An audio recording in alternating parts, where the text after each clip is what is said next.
네, 여성과 범죄 강의 시작하도록 하겠습니다. 오늘은 성폭력 범죄 수사 파트인데요.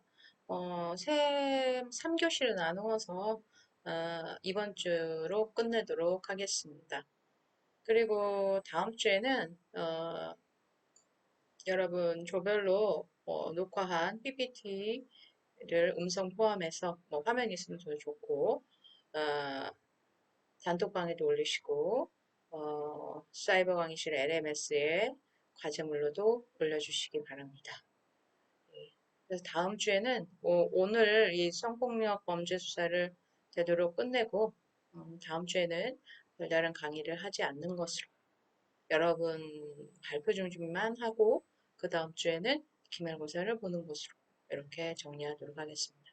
이번 학기에 아무도 예상치 못한 저도 이런 코로나 때문에 등교를 못하는 건 저도 처음 경험을 해봤고, 이런 사이버 강의도 처음 해봤기 때문에 여러분도 답답했겠지만 저도 상당히 곤란했다.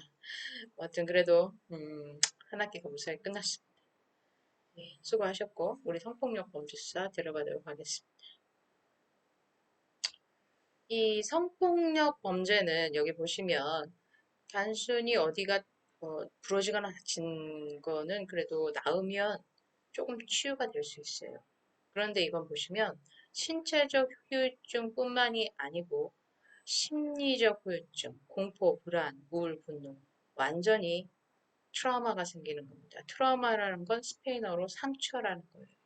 뇌에 상처가 나는 거죠. 그런 상황만 오면 공포, 두려움, 그리고 남성에 대한 두려움, 그런 게 생기는 거죠. 그러면 사회적으로도 후유증이 생겨요. 어떡할까요? 대인관계 당연히 어렵습니다. 공부할 수 있을까요? 공부는 이제 물 건너간 거예요. 학교도 안 가겠죠? 네. 그럼 소문나면 어떻게 될까요? 자퇴나 가출을 하게 됩니다. 막판에 가면 뭐랄까요? 난 더러워졌어. 난 살 가치가 없어. 더 이상 밖에 나가 사람을 만날 수가 없어. 자해, 자살. 공격적인 행동이 나타나는 거죠. 아니면 알코올이나 약물로 자신의 불안을 진정시키고자 합니다. 근데 알코올이나 약물의 특징은 뭐예요? 예, 중독성이 있습니다. 계속해서 강한 많은 분량의 알코올이나 약물을 먹게 되는 거죠. 그리고 성적인 후유증. 예, 이제는 이성을 혐오하기 시작합니다. 동성을 더 믿고 성기능에 장애가 오겠죠. 유감증. 예, 반대로 나타나기도 합니다.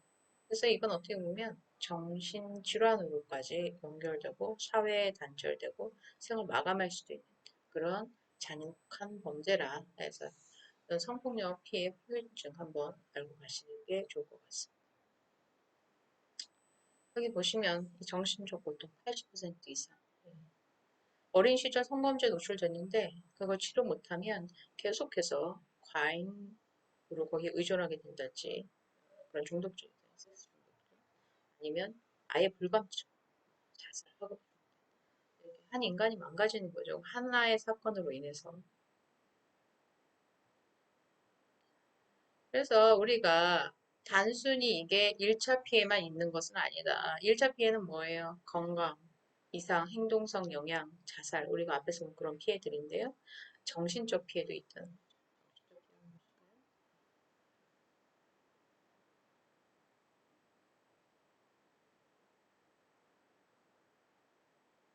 환하게 웃던 한 여성의 표정이 굳어집니다. 다시 떠올리기 싫은 기억이 어깨 위로 지나갑니다. 평생을 옥죄는 기억은 숨을 거두고서야 사라집니다. 성폭력 피해자의 트라우마가 얼마나 오래 가는지를 표현한 독일의 광고입니다. 신모 씨에게도 4년 전 그날은 지워지지 않는 기억입니다. 잠을 자고 있는데 몸 속 안으로 손을 넣어서 반년 동안 집 밖을 나갈 수 없었고 매일 술에 의지했습니다. 좀 우울해서 막 엄청 울고 막 화내고 울다가 울고 화내고 막 그런 게 좀 심했던 것 같아요. 그래서 복잡해. 나 갑자기 왜 그러지?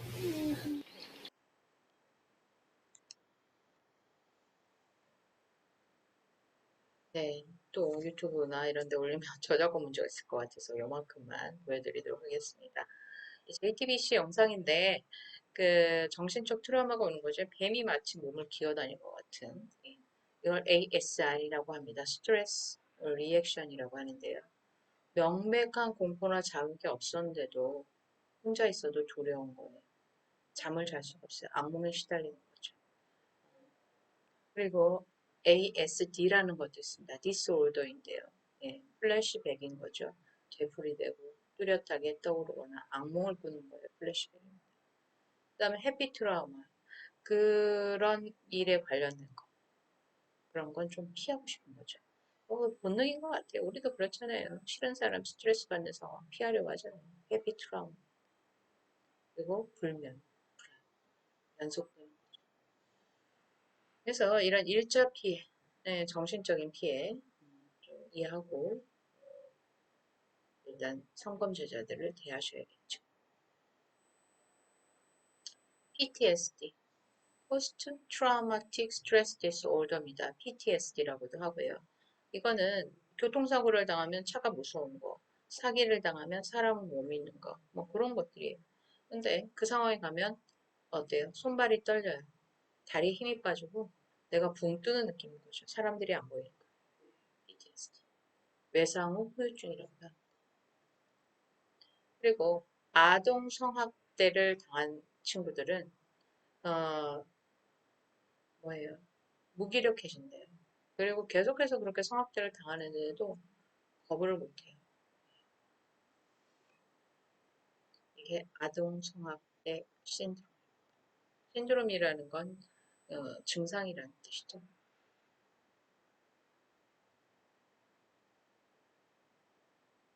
우리 2차 피해를 한번 볼까요? 예, 2차 피해. 이런 여러 가지 2차 피해가 있습니다. 용어 정리로 보면 피해자가 사법 처리 과정이에요. 경찰 조사 과정이겠죠.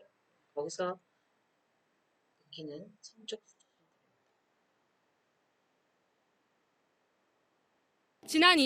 지난 3년 동안 매년 평균 3만 건의 죄송해요. 지난 2일 열차 좌석에서 잠을 청하던 안 씨는 이상한 낌새에 눈을 떴습니다. 핸드폰 카메라가 제 앞에서 있다가 갑자기 확 사라지는 거죠. 자신의 자는 모습을 동영상으로 찍은 남성을 곧장 경찰에 신고했습니다. 안 씨는 경찰 조사가 또 다른 상처였다고 말합니다. 우리 누워서 주무시는 걸 찍었는데 그게 저 개인적으로는 저의 성적 지침이 느껴지는지는 잘 모르겠어요. 그 사람이 저한테 혀를 내밀고 있는 모습이 찍혀 있는데 다 못 봤어요. 그러니까 더 보고 싶지도 않았고 너무 수치스럽고.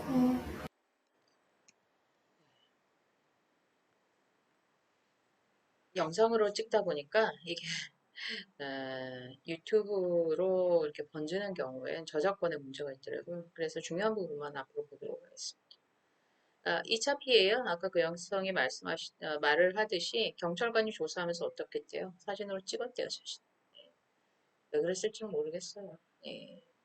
그리고 비슷한 것으로 미량 성폭행 사건이 있어요. 조사 과정에서 41명의 가해자를 한꺼번에 피해자와 대질 조사를 했대요. 잔혹하죠. 얼마나 무서웠겠어요. 그리고 노래방에 가서 그 조사관들이 노래방 사람들한테 그 미량 성폭행 피해 사건을 그대로 노출했답니다. 그래서 인권 침해로 손해배상을 인정해서 2차 피해가 있었다라고 인정을 한 거죠.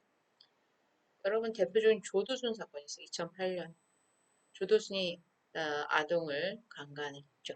네, 늦은 조사를 계속 그렇지만 그 여학생이 거의 막 모든 상처가 다 입은 상태에서도 늦은 시간에 조사를 했고 2시간을 조사했습니다. 그리고 피해 아동을 법정으로까지 소환을 했어요. 그래서 이 아동에 대해서 위자료를 지급했습니다. 고대 의대생 사건이라고 있어요. 여기 보시면 넘어갔네요. 이 동아리 단합대회 같대요. 근데 남학생 셋이 옷을 벗기고 만지고 또 휴대전화로 찍었대요. 그래서 이제 이게 고소가 되니까 가해 부모가 합의도 요구하고 집요한 또 공격적 질문으로 고소를 취하도록 이렇게 좀 유도를 했는가 봐요. 의대생이니까 아무래도. 네. 그리고 고대 의대생들이 이 피해자가 평소에도 그런 뭐 이렇게 노출을 즐기고 아니면 남자 관계 복잡한 이런 식의 설문조사, 명예훼손으로 고소당했죠. 이런 2차 피해가 이루어진다는 거. 그리고 가해자로 인한 2차 피해뿐만이 아니고 그 언론에 의한 2차 피해도 같이 이루어진다. 지나친 선정적 보도로 피해자의 인격, 생활권이 침해된다.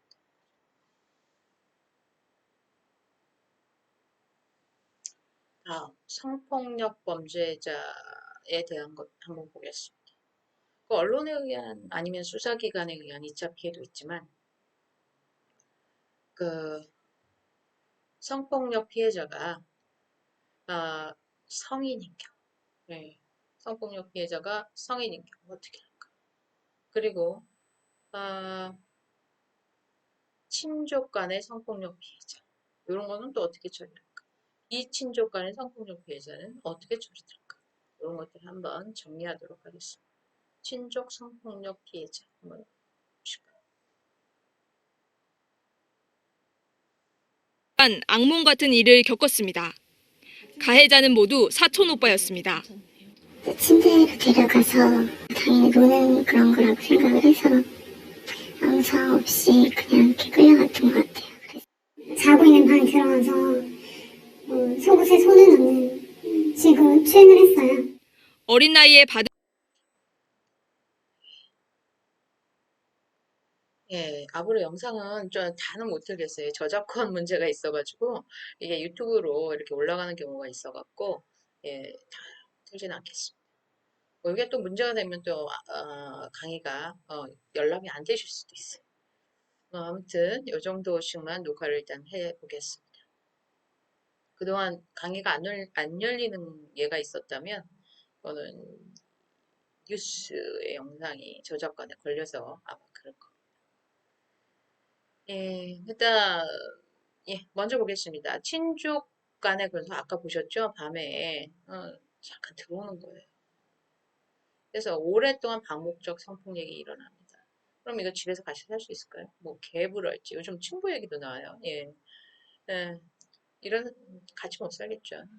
쉼터나 주거지에 지원이 필요합니다. 그리고 또 가해자가 미성년자, 예, 오빠가 뭐 이런 거 있잖아요. 이러면 다 쉬쉬합니다. 가족 내에서 그냥 해결하려고. 이럴 때 좀 지원 기관의 역할이 중요합니다. 오빠 미투 요즘 한참 유행했었죠. 두 번째, 그래도 친족은 아니에요. 네. 하지만 가해자가 성인이에요. 그럼 들어갔다가 무기징역은 아니잖아요. 결국 나온단 말이에요. 그랬을 때 어떻게 해줘? 피해자 찾아와서 보복하는 거죠. 아니면 주변을 맴도는 거죠. 엄청 무섭죠. 그리고 학교나 밀항 사건처럼 다수예요. 이럴 때 어떻게 해야 될까? 이사 가야죠. 네, 보호자가 보호를 해줘야 됩니다. 이거는 뭐 그 학교에 같이 있으면 견딜 수 없는 그 상처를 줄 수 있는 연결고리를 끊어줘야 되는 거죠. 네. 그래서 보호자의 역할이 중요합니다. 그래서 이 친족인 경우, 성년인 경우, 미성년자인 경우 대책이 각각 다르니까 거기에 맞는 대책을 마련해 줍니다. 일단 보겠습니다. 성폭력 범죄 수사 이제 뭐 개괄인데요. 성폭력 범죄는 오픈하기 좋을까요? 오픈할 수 없습니다. 암수 범죄가 많아요. 지연 신고도 많습니다. 그렇기 때문에 또 초기에 신체 치료도 중요하지만 증거가 수집이 필요해요. 정자가 보통 체내 48시간 생존합니다. 다 없어지기 전에 산부인과 가셔야죠. 그래서 진단서 끊으셔야 됩니다. DNA 확보하셔야 돼요. 그리고 진술 증거가 중요한데 왜 진술 증거가 중요하냐면 이 성폭행 범죄들은 오픈돼서 할 수 있을까요? 아니, 아무도 모르는데 CCTV 없는 사각지역 그리고 범행 장소 증거를 훼손합니다. 목격자가 있을 수가 없죠. 그래서 진술이 중요한 거죠. 그래서 주로 피해자의 진술이 일관되고 범죄 혐의가 강하게 인정되면 기소합니다. 그리고 요즘은 디지털 증거 수집도 매우 중요합니다. 뭐 동영상이랄지 문자랄지 카톡에 나온 것들, CCTV랄지 디지털 증거 수집 아주 중요하죠. 그래서 성폭력 범죄를 수사할 때는 이렇게 신체 증거, 진술 증거, 디지털 증거 이런 거 세 개를 다 확보하셔서 마지막 피의자의 진술을 유도해내는 것, 자백을 유도해내는 그런 기법이 필요하시겠죠. 과학적이셔야 돼요. 요즘은 안 했다고 해요, 다들. 아, 이게 아까 그 해시값입니다. 여기 이렇게 속성 딱 누르고 들어가시면 나와요. 그래서 이 해시값.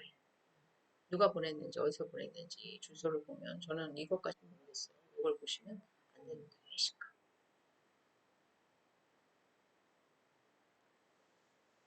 자, 그러니까 그 사람이 보낸 메일이라는 거예요. 그 사람이 보낸 문자이고. 네.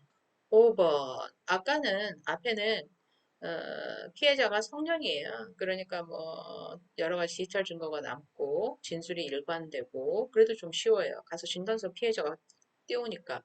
하지만 아동은 어떨까? 안 그래요. 말을 잘 못해요. 그리고 기억이 자꾸 변합니다. 아동의 특징들은. 그래서 의사랄지 심리학자랄지 사회복지사로부터 의견을 들어야 돼요. 왜냐? 아동은 인지 능력. 이게 성폭행인지 성추행인지 알지 못해요. 그냥 애정 표현인 줄 알아요. 그리고 이게 범죄인지 그리고 그 기억이 맞는지 왜곡되기 시작합니다. 이렇게 뭔가 보여주잖아요. 그럼 아 그랬나? 뭐 이렇게 되는 거죠. 마치 치매 할머니와 같은 그런 모습. 그래서 두 번째 보시면 공소유지가 아주 어려워요. 그래서 기소할 때 어떻게 하냐면 아동이 설사 이게 성폭행 성추행인 줄 모르고 동의하고 따라가고 오빠 오빠 하더라도 기소하는 방향으로 가게 됩니다.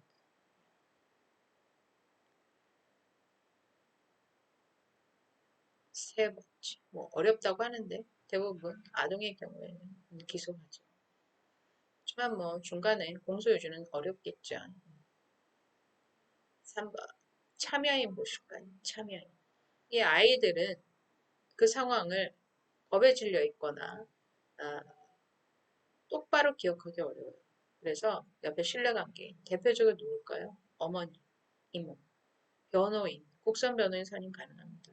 진술 조력인의 참여가 필요하다. 진술 조력인들은 누굴까요? 뭐 아까 말씀하신 심리학자, 사회복지사 이런 사람들 해바라기 센터 중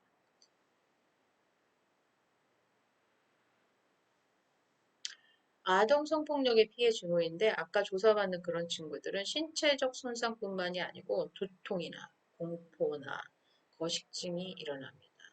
음식을 안 먹으려는 거죠. 지나친 스트레스. 그리고 기억상실. 사람들, 인간의 특징 중에 자기가 가장 괴로운 기억, 회피하고 싶은 기억, 잊어버리는 거죠. 기억상실이.